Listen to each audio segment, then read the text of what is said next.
Hello, YouTubers. Joe Kersey here on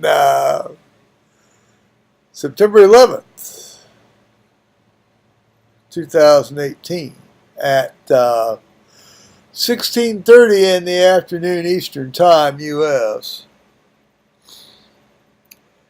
And let's just deal with the elephant in the room right off the bat. It's September 11th. And like it or not, after September 11th, 2001, life in the United States, if not the rest of the world, at least, when you have to do anything technical or travel related, is never going to be the same again. So God bless us, everyone, on that one. Thanks, weirdos and terrorists. And yes, there are Islamic terrorists. Islam may be, quote, a religion of peace, as George Bush said after the fact of the attacks, but there's a lot of them don't necessarily agree with that thesis.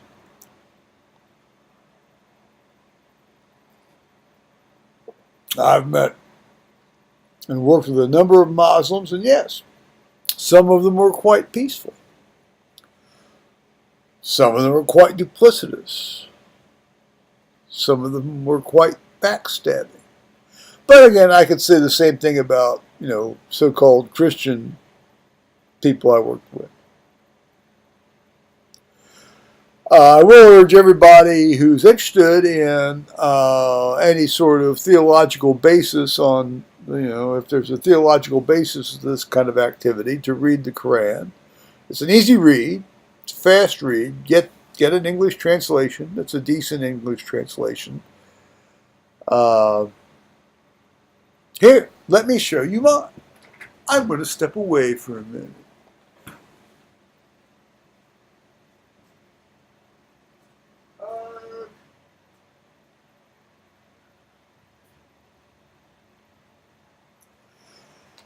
Yeah, it's a relatively fast read. As I've said before, it was meant to be memorized. And so here we are. And it's the Koran by whoever wrote the Koran.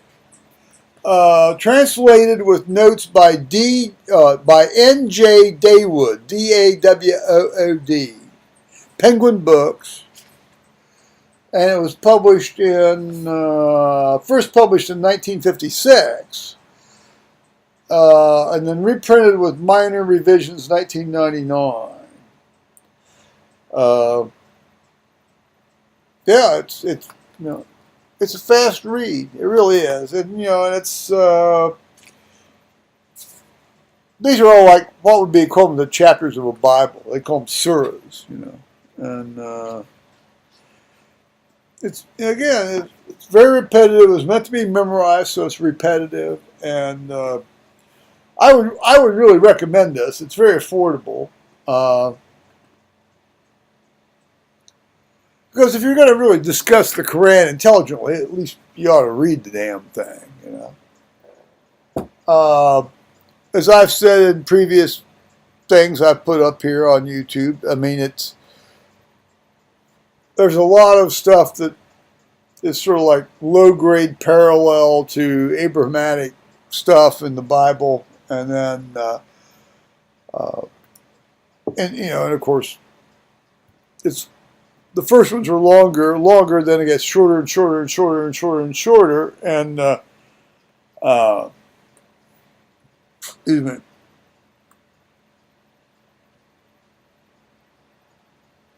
Is it violent? Well, at first not overtly. Toward the end, well, even then not overtly, but it sure is hitting at it. It's like the old wink, wink, nudge, nudge stuff. Get them unbelievers, meaning anybody that doesn't believe all what. I'm going to tell you the only reason I give Islam even a moment of my time is because they they essentially believe in the same God that Jews and Christians do. I mean, they believe in God. Now, they don't believe in the Trinitarian God like Christians do, but these are Jews. I have no problem with Jews either. I have no problem with, Muslims. They don't want to fucking kill us. Yeah, I know. You're going to get all this shit. Oh, well, what about the Crusades and all this shit? Well, hey, here's an idea. How about them not coming up and, conquering, formerly Christian lands? How's that, huh? Nobody hears about that one. I know this is all very politically incorrect.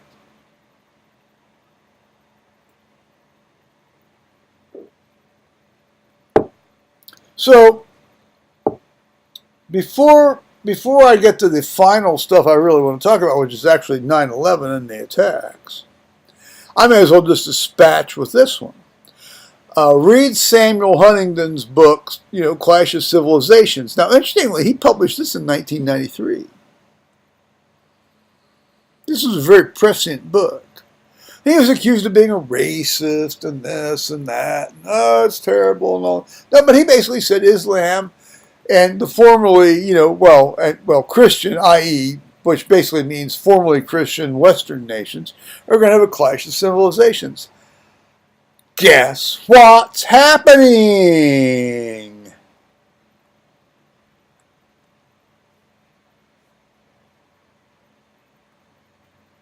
Let those with ears hear. I can hear them clicking off all over the world. Click, click, click, click, click, click, click, click, click. Well, no. I don't have any problem. I've worked with a number. I've worked with a number of really, decent Muslim guys and women, and the women are a little more tentative, because they aren't allowed to sort of be assertive. But in medicine, they're. If a Muslim woman's gotten to be in medicine, she's assertive enough to, get into medicine.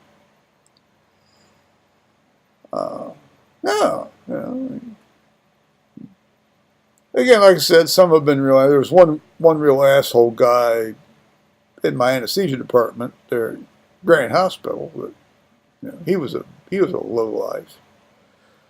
If he had any work coming his way, he'd duck down the back hall as soon as possible. I said to him, Free.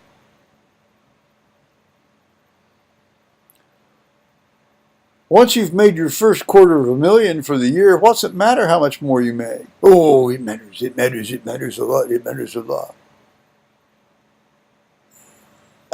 Okay, well, I said, everybody can make $250,000 here easily and take 9 or 10 weeks off. Oh, no.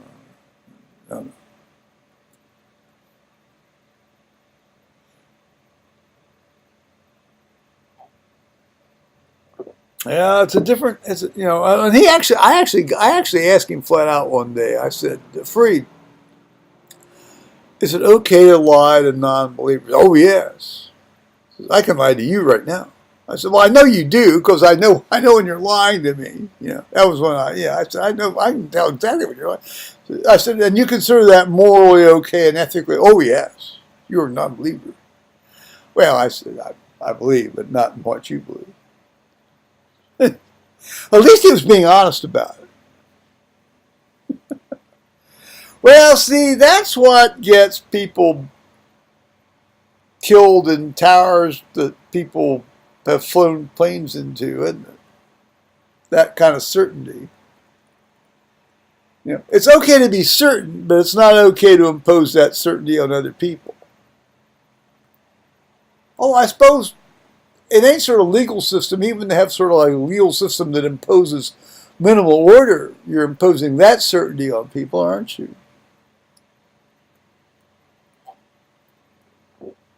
Don't go out and do a mass killing. That's a certainty, isn't it?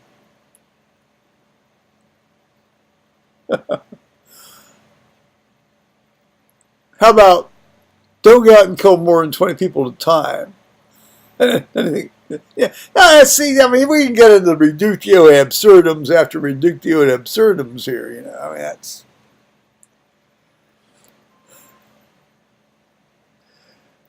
See, I love this kind of shit. I'll talk about this crap till the cows come home, and even afterwards. You know, but you know, a lot of people don't have any patience for it now.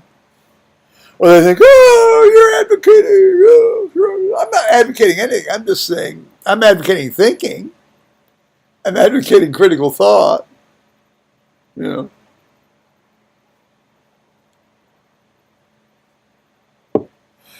So, okay. Well, so last night I was able to talk to my friend, well, now in Tucson, and he was talking to me about some, you know, his interview experience, job interview experience. As I said the other day, I was very fortunate not to have to do a lot of that, but it was interesting to hear his experience. And then, I guess my grandson's had a spell of some sort of. It doesn't sound quite like croupy sickness. It sounds like he's now getting the even below subglottic type tracheitis, you know, laryngotracheitis type, you know, like big boy, grown up stuff, you know. I mean, I had a spell of that here the other, you know, about 2 weeks ago. Fortunately, it didn't last as long as it did. I mean, it was over. I got shed of it after about 8-10 days.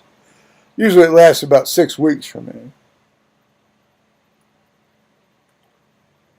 Well, our son's, you know, emailed me last night just before I went to bed and said he's gotten better and he'll probably go to school. I hope he went to school today. Because when he had to go to school, then Kelly has to take a day off work, you know, unless he can. I guess there's been a very few times he's gone into work with her, but that just really didn't work well. I used to go into work with my parents all the time, you know, but, you know, Carter and I are very different, you know, people at our respective ages, you know, then, you know, I mean, still, you know, one does what one has to do. Well, that's all you can do, isn't it? I don't know, unless you just completely disintegrate. Let's say, okay, well, now to the point of today's story. Not so much story, but account. Here, let me get some more of this fizzy shit out of the can.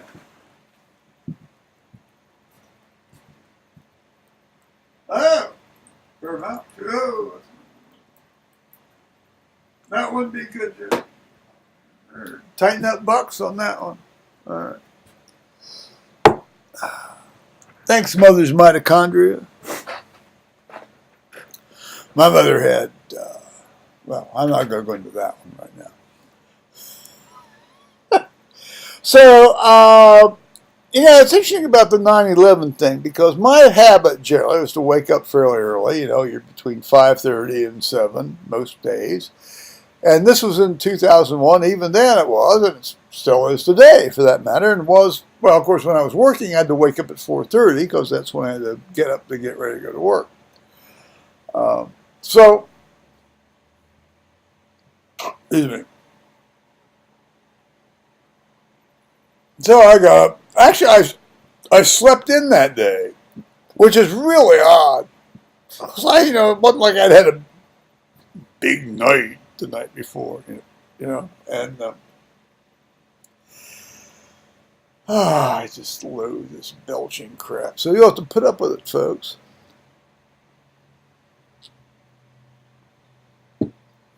So I woke up about 9:45. Good Lord, that's like. Anyway, I did. That's what happened. So I turned on the TV because I generally like to watch the morning news shows at that stage of the game, and I use the news shows in quotes for the most part. But you know, sometimes there'd be somebody not talking about their latest problem with their hoo-hoo, or you know, their boyfriend, or you know, or some new miracle blowhole cleaning product that they discovered. I mean, that's what passes for news anymore now in the morning. And or somebody's hurt feelings. Somebody on some campus somewhere got a hurt feeling. They felt microaggressed or threatened, uncomfortable in their space. Give me a break. Just give me a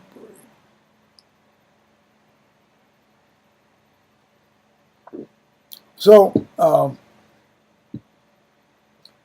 I turn on NBC News. Yeah, I turn on, Well, it's the Today Show after the Today Show. I don't know if they still do that or not.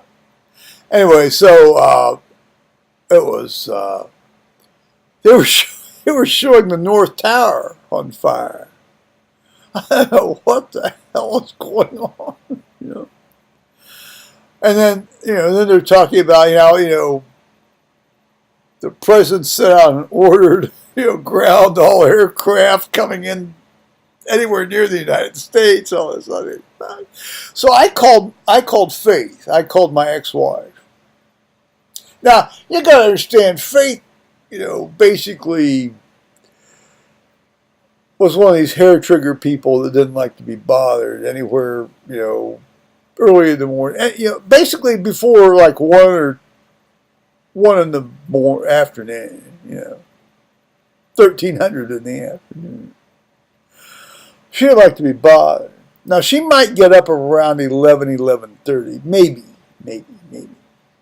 See, she'd lay. Now I love to read in bed at night. Believe you me. Sometimes if I can't go to sleep, I read in bed at night.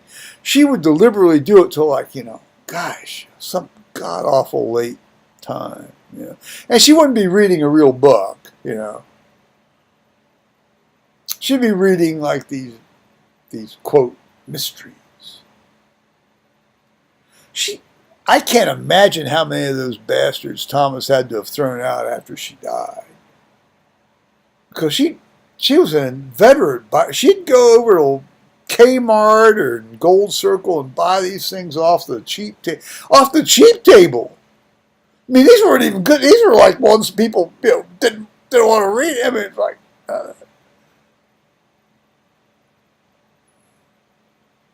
Okay, fine. Well, each to his own, as I said. But it really made it impossible to have any sort of adult relationship with her before you got home from work. And I was talking about, I got home from work. Come on. And I, a lot of times, didn't get home from work until every other night. Well, that was early on in our marriage, which was, it was not that long to live married. But, so, anyway, but we remained, convivial. She reserved her right to express open contempt for me, and I reserved my right to, tell her she was full of shit. So, there we are. And,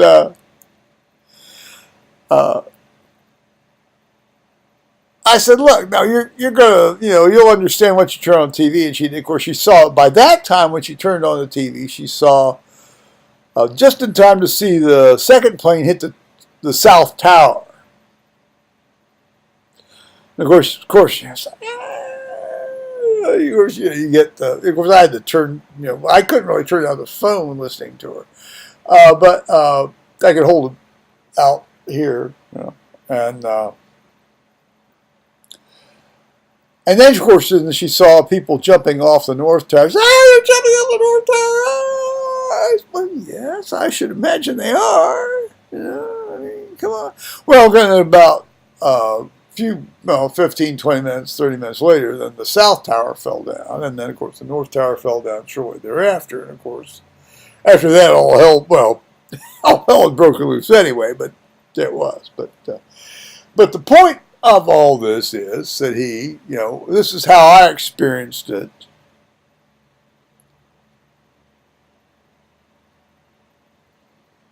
Is that, as I said the other day, yeah, it has changed everything. You can't travel on an airplane the same way. You can't walk through a public space the same way. You can't interact with officialdom the same way, in an official setting the same way. Oh, no, no, no, no, no, no. It's like all the assumptions are you're getting ready to blow them up. You know what I mean? You know, it's like the underlying assumption of all American life before 2001, September 11th of 2001, was this: unless a person experiences otherwise from you, you're acting in good faith and should be taken at your word. That's no longer the case. The basis for American life and interaction has changed since then, and in 17 years has never been the same, nor probably will ever be the same. Well, it can't be, because by definition it's changed. I mean, so it may ease back a bit, but you know, this doesn't show any sign of doing so.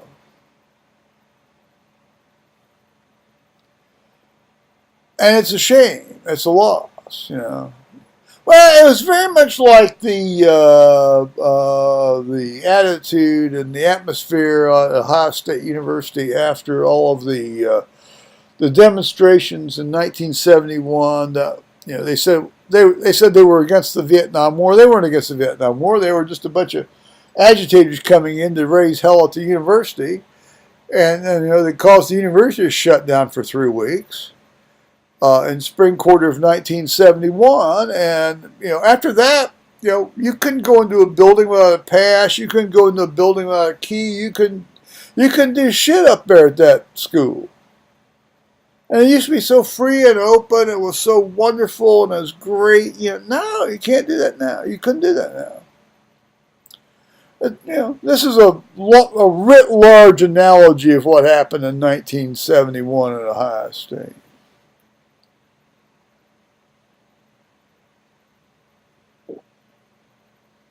Yeah. All right.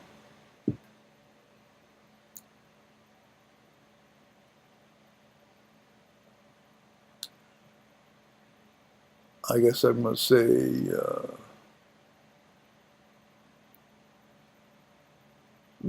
bye, YouTubers now. All right.